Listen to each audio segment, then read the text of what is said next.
Students, अब हम अपने नए टॉपिक की तरफ जाते हैं और हमारा टॉपिक ग्रुप चल रहा था, तो आज हमने उसकी एग्ज़ाम्पल करनी है। एग्ज़ाम्पल करने से पहले कुछ बातें हैं जो आप नोट कर लें।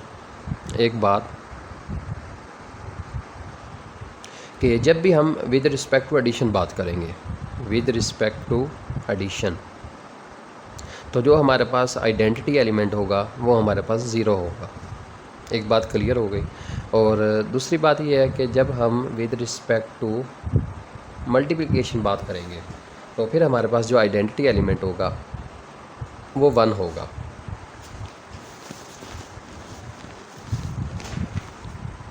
ये बातें आपने जहन में रखनी है कि जब हम विद रिस्पेक्ट टू एडिशन बात करेंगे तो हमारे पास आइडेंटिटी एलिमेंट 0 होगा, और विद रिस्पेक्ट टू मल्टीप्लिकेशन जब बात करेंगे तो हमारे पास आइडेंटिटी एलिमेंट 1 होगा। और इसके अलावा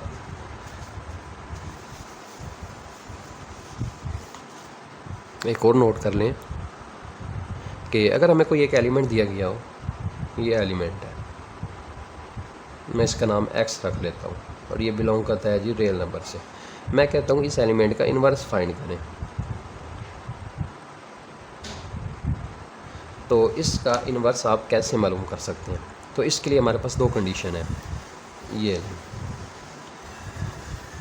या तो आप इन्वर्स किसी भी एलिमेंट का आप इन्वर्स दो तरह से फाइंड कर सकते हैं, विद रिस्पेक्ट टू एडिशन, और दूसरा हमारे पास है विद रिस्पेक्ट टू मल्टीप्लिकेशन। हमें कोई भी एलिमेंट दिया गया हो, हमने उसका इन्वर्स मालूम करना हो, तो उसका इन्वर्स मालूम करने के लिए हमारे पास दो कंडीशन होंगी, या तो हम with respect to addition find करें या with respect to multiplication find करें। तो जो हम इन्वर्स किसी भी एलिमेंट का विद रिस्पेक्ट टू एडिशन मालूम करते हैं उसको हम नाम देते हैं एडिटिव इन्वर्स। और कोई भी एलिमेंट जिसका हम इन्वर्स मालूम करते हैं विद रिस्पेक्ट टू मल्टीप्लिकेशन, तो उसको हम नाम देते हैं मल्टीप्लिकेटिव इन्वर्स। ये आपने जहन में रखना है। तो अब इसके कुछ एग्जांपल कर लेते हैं।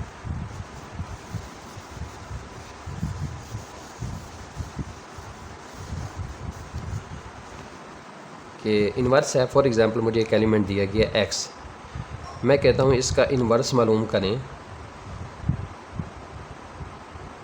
इन्वर्स किसका? x का। इन्वर्स मालूम करना है x का विद रिस्पेक्ट टू एडिशन, तो वो क्या होगा? वो हमारे पास माइनस का x होगा। एक बात क्लियर। अगर मुझे वही एलिमेंट दिया गया है और मैंने मालूम करना है इन्वर्स, लेकिन इस दफ़ा क्या है? विद रिस्पेक्ट टू मल्टीप्लिकेशन, तो अब x का इन्वर्स क्या होगा? ये जो है ये इसको हम पढ़ते हैं एडिटिव इन्वर्स ऑफ x। तो अब हम विद रिस्पेक्ट टू मल्टीप्लिकेशन बात करें तो इसका इन्वर्स जो होगा वो होगा 1/x, और इसको हम पढ़ते हैं मल्टीप्लिकेटिव इन्वर्स। तो जब भी हमें कोई एलिमेंट दिया गया हो तो आप उसका इन्वर्स फाइंड कर सकते हैं। 5 है, 5 का एडिटिव इन्वर्स क्या होगा? -5। 5 है, इसका मल्टीप्लिकेटिव इन्वर्स क्या होगा? 1/5। बात क्लियर हो गई। 7 है, तो 7 का एडिटिव इन्वर्स क्या होगा? -7 विद रिस्पेक्ट टू एडिशन। 7 है तो 7 का मल्टीप्लिकेटिव इन्वर्स क्या होगा? 1/7 विद रिस्पेक्ट टू मल्टीप्लिकेशन। तो आपने ये जहन में रखना है, ये आपको एग्जांपल करने में हेल्प करेंगे।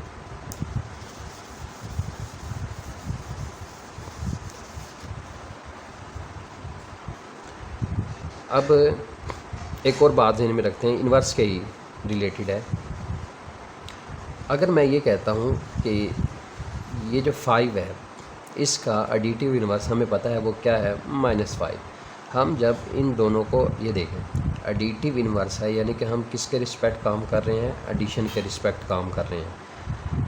5 का एडिटिव इन्वर्स क्या है, -5। जब हम इन दोनों को ऐड करेंगे तो हमारे पास 0 आएगा। बात क्लियर हो गई। अगर एक एलिमेंट है x और साथ में उसका एडिटिव इन्वर्स दिया गया है, जो कि हमें पता है विद रिस्पेक्ट टू एडिशन, ये जो इसका इन्वर्स होगा ये है, इसको हम क्या कर पढ़ते हैं, एडिटिव इन्वर्स। तो जब हम इन दोनों को ऐड करें तो हमारे पास क्या आना चाहिए, 0 आना चाहिए। अगर मेरे पास 5 है तो हमें पता है इसका मल्टीप्लिकेटिव इन्वर्स क्या है, 1/5। तो मल्टीप्लिकेटिव के लिए हम सिंबल क्या यूज़ करते हैं, ये वाला। तो जब हम अब यहाँ पर ऐड नहीं करना, क्योंकि जब ऐड तो उस वक्त किया था जब हमें एडिशन दिया गया था, तो इस दफ़ा तो हमें मल्टीप्लाई किया गया, तो हम मल्टीप्लाई का ही ये मल्टीप्लाई, जब हम इन दोनों को मल्टीप्लाई करें तो हमारे पास 1 आना चाहिए। फॉर एग्ज़ाम्पल ये मेरे पास कोई x एलिमेंट है और ये उसका मल्टीप्लिकेटिव इन्वर्स दिया गया। हमें पता है x का मल्टीप्लिकेटिव इन्वर्स 1/x होता है। जब हम इन दोनों को मल्टीप्लाई करें तो हमारे पास 1 आना चाहिए। और ये 1 क्या है, ये आइडेंटिटी एलिमेंट है। कब, जब हम विद रिस्पेक्ट टू मल्टीप्लिकेटिव बात कर रहे होते हैं।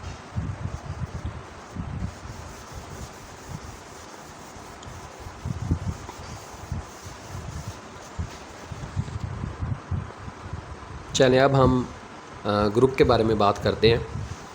एग्जाम्पल,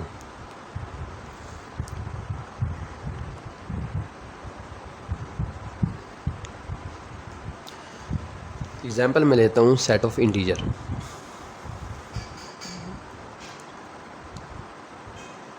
हमने चेक करना है क्या ये हमारे पास ग्रुप है या नहीं है। तो इसको ग्रुप चेक, मैं एक दफ़ा इसको जी का नाम दे लेता हूँ। तो इसको ग्रुप चेक करने के लिए हम क्या करेंगे, हम अपनी वही 4 कंडीशन चेक करेंगे। पहली कंडीशन कौन सी है, कुलैयर लॉ होल्ड्स इन जी। पहले एक दफ़ा हम अपनी जनरल प्रॉपर्टी लिख लेते हैं। वो क्या थी कि फॉर ऑल, इस सिंबल को हम पढ़ते हैं फॉर ऑल। आपने ये ज़हन में रखना है। For all A B belong to G. G हमारे पास क्या है, सेट ऑफ इंटीजर है।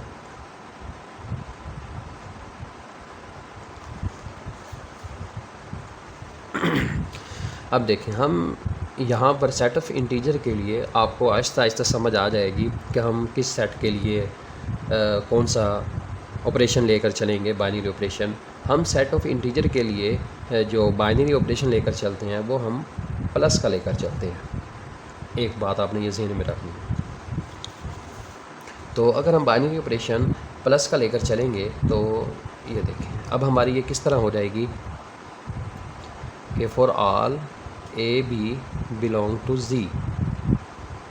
बाइनरी ऑपरेशन कौन सा लेंगे, विद रिस्पेक्ट टू एडिशन। जब भी हम सेट ऑफ इंटीजर के चेक करेंगे कि वो आया ग्रुप है या नहीं है, तो हम जो बाइनरी ऑपरेशन लेंगे वो बाइनरी ऑपरेशन हमारे पास एडिशन का होगा। अब आपके जहन में एक सवाल आ रहा होगा कि सर हमने बाइनरी ऑपरेशन मल्टीप्लिकेशन वाला क्यों नहीं लिया। उसके बारे में हम आगे एग्जांपल में डिस्कस करेंगे कि हमने वो मल्टीप्लिकेशन वाला क्यों नहीं बाइनरी ऑपरेशन लिया। तो ये 2 एलिमेंट लिए, तो बाइनरी ऑपरेशन क्या है, प्लस, और ये भी बिलोंग करना चाहिए जी। आप जनरल कोई से भी एलिमेंट लें और ये बात होल्ड करती है, पहली प्रॉपर्टी हमारी होल्ड करेगी। आपने चेक करना है, आप कुछ भी लें, कोई से भी 2 एलिमेंट लें, मैं ये 2 लेता हूँ और 5 लेता हूँ, ये बिलोंग करते हैं जी में। तो क्या 2 + 5 ये किसके इक्वल होता है, 7 बिलोंग करता है जी में, यस करता है। कोई और एलिमेंट लें, मैं लेता हूँ -8 लेता हूँ और 7 लेता हूँ। जब हम -8 और +7 करेंगे तो हमारे पास क्या आ जाएगा, -1, और ये भी Z में बिलोंग करता है। तो इसका मतलब है Z में जितने भी एलिमेंट हैं, फॉर ऑल जितने भी एलिमेंट हैं, उनमें से हम कोई से भी 2 लें, उनके लिए कुलैयर लॉ होल्ड कर रहा है। एक प्रॉपर्टी हमारे पास सेटिस्फाई हो गई।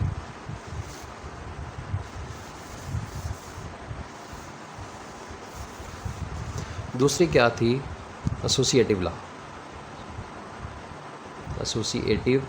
लॉ होल्ड्स इन जी में, जो कि Z है।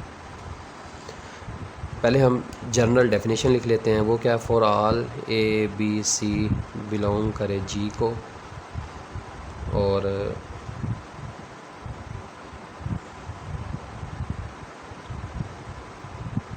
ये चीज़ हमारे पास सेटिस्फाई होनी चाहिए। अब देखते हैं, हमें पता है कि हमने बाइनरी ऑपरेशन कौन सा लिया हुआ है, हमने तो बाइनरी ऑपरेशन एडिशन का लिया हुआ है। तो चले हम लिख लेते हैं। क्या होगा कि for all A B C belong to G, क्योंकि हमने जो सेट लिया है वो हमने जी लिया, तो क्या होना चाहिए, A plus B plus C is equal to A plus B plus C. आप ये होल्ड करती है, आप कोई भी एग्जांपल लेकर देख लें। मैं लेता हूँ 2 3 और ये 4 लेता हूँ, तो 2 + 3 + 4 इज इक्वल टू 2 + 3 + 4। चेक करते हैं, 2 + 3 5 और ये 4, ये कितना आ गया, ये 7, और ये हमारे पास 9 और ये भी 9। तो देखें एसोसिएटिव लॉ होल्ड कर रहा है। आप Z में से कोई से भी 3 एलिमेंट उठाएं, उसके लिए एसोसिएटिव लॉ होल्ड करेगा। तो हमारे पास एसोसिएटिव लॉ होल्ड्स इन Z, ये दूसरी प्रॉपर्टी सेटिस्फाई हो गई।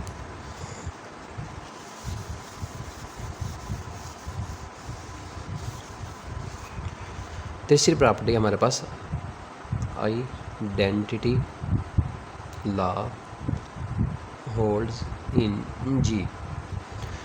तो मैंने आपको पहले भी बता दिया है कि जब हम विद रिस्पेक्ट टू एडिशन बात कर रहे होंगे तो हमारे पास जो आइडेंटिटी एलिमेंट होगा वो ज़ीरो होगा, जो कि इस सेट में है एक बात, और वो ज़ीरो होगा। और उसकी खूबी क्या होगी, चलिए एक दफ़ा हम अपनी जनरल डेफिनेशन लिख लेते हैं कि for all A belong to G, G में जितने भी एलिमेंट हैं there exist E belong to G such that, वहाँ पर एक आइडेंटिटी एलिमेंट होना चाहिए जो कि इस चीज़ को सेटिस्फाई करे जो मैं अब लिख रहा हूँ जी। तो अब हम देखते हैं कि for all A belong to G there exist E, E क्या है, अब ज़ीरो है। मैंने कहा था जब हम विद रिस्पेक्ट टू एडिशन काम कर रहे होंगे तो हमारे पास आइडेंटिटी एलिमेंट क्या होगा, वो ज़ीरो होगा। तो ई हमारे पास ज़ीरो बिलोंग करता है जेड में,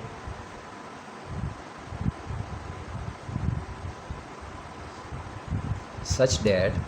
तो अब ये देखते हैं कि ये भी कंडीशन सेटिस्फाई होती है, ए प्लस ज़ीरो, ज़ीरो प्लस ए, और ये एलिमेंट पर कोई असर ना हो। यस, ये होल्ड करता है। अब आप चेक करें, मैं फॉर एग्ज़ाम्पल कोई एलिमेंट लेता हूँ, 2 लेता हूँ, तो जब मैं 2 में 0 ऐड करूँ या 0 पहले लिख लूँ फिर इधर 2 लिखूँ तो क्या 2 में कोई फ़र्क आएगा, नहीं आएगा।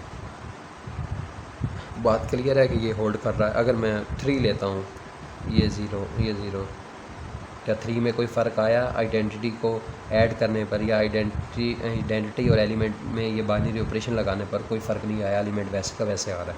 अब माइनस का भी कोई उठा कर देख लें, माइनस का 8 लेता हूँ, माइनस का 8 प्लस 0, 0 प्लस माइनस का 8, तो वापस क्या आ जाएगा, माइनस का 8 आएगा। यानी कि आइडेंटिटी एक तो क्या होनी चाहिए, बिलोंग करनी चाहिए जी में, जो बिलोंग करती है। और मैंने कहा था विद रिस्पेक्ट जो आइडेंटिटी होगी वो ज़ीरो होगी, बिलोंग करेंगे। और दूसरा ये चीज़ सच डैट, ये चीज़ भी सेटिस्फाई हो गई है। तो इसका मतलब आइडेंटिटी लॉ होल्ड्स इन जी।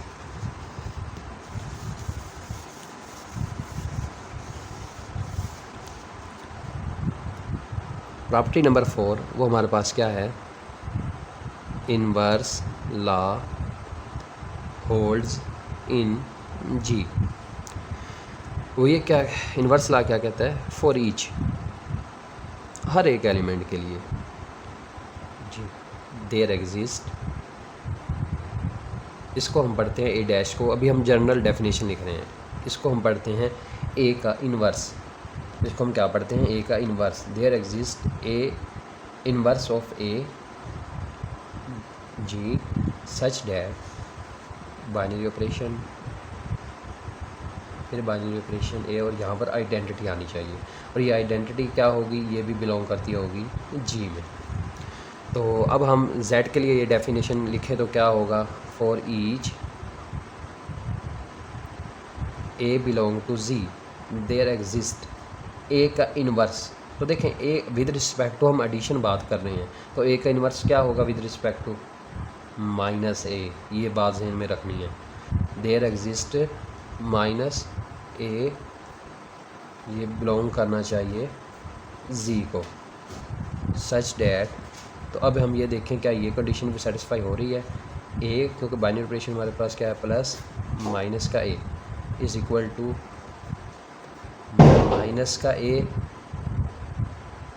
और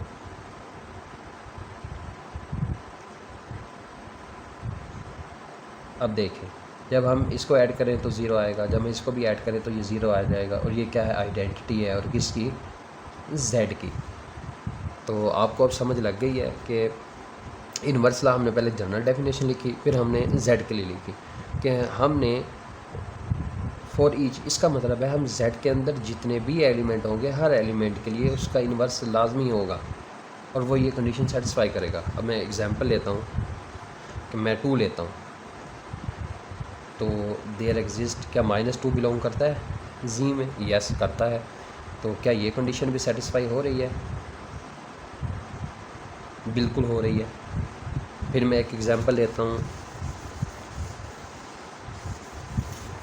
मैं -5 लेता हूँ। अब देखिए -5 का जो एडिटिव इन्वर्स होगा वो हमारे पास 5 होगा। तो ये 5 है, ये भी बिलोंग करता है जी में, सच डैट जब हम -5 पर ये अप्लाई करें या फिर ये अप्लाई करें तो ये हमारे पास ज़ीरो आ जाएगा। और ज़ीरो हमारे पास क्या है, आइडेंटिटी है, और ये भी बिलोंग करती है जी में। तो हमने देखा सेट ऑफ इंटीजर्स के लिए आइडेंटिटी इन्वर्स लॉ भी होल्ड कर रहा है। तो इसको हम क्या कर सकते हैं, set of integers is a group. और अगर ये सेट ऑफ इंटीजर हमारे पास ग्रुप है तो इसको लिखने का एक और भी तरीका होता है, ये वाला। इसका मतलब है कि Z जो सेट है वो हमारे पास एक ग्रुप है और विद रिस्पेक्ट टू एडिशन है।